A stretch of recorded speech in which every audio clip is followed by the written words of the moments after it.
এখন আমি তৈরি করব আচারি চিকেন। আম বাটা একটু করে রেখেছি, বাকি মশলা টশলা সব রেডি করে রেখেছি, দেখতে থাকো।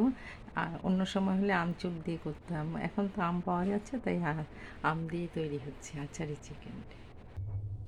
দিয়ে দিচ্ছি এবার 5 ফোড়ন আর এই শুকনো লঙ্কা।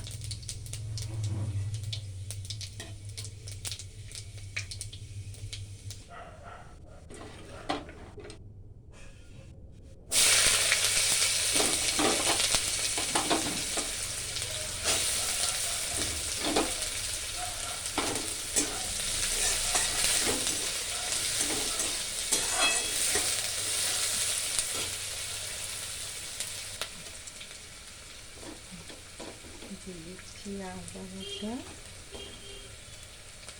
কাঁচা লঙ্কা।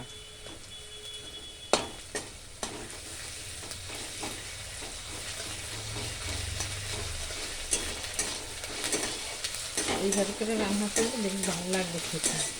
এক একজন আছে পছন্দ করে, আমি এইভাবে করছি।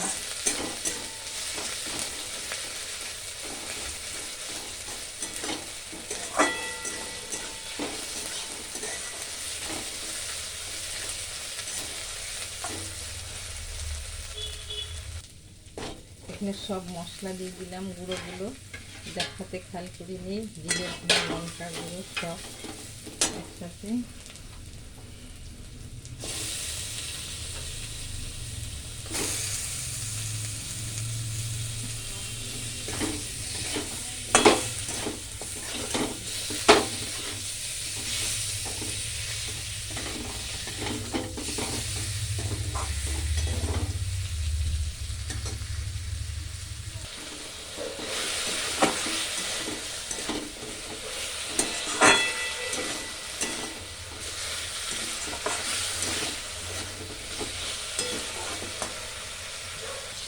এবার এই আমটাকে বেটে রেখেছিলাম, এই আম বাটাটা দিয়ে দিই।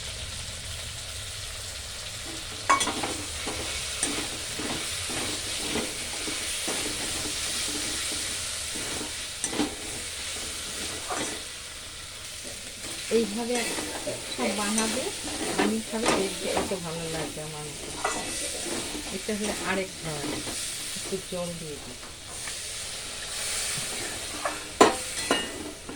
সেদ্ধ করতে।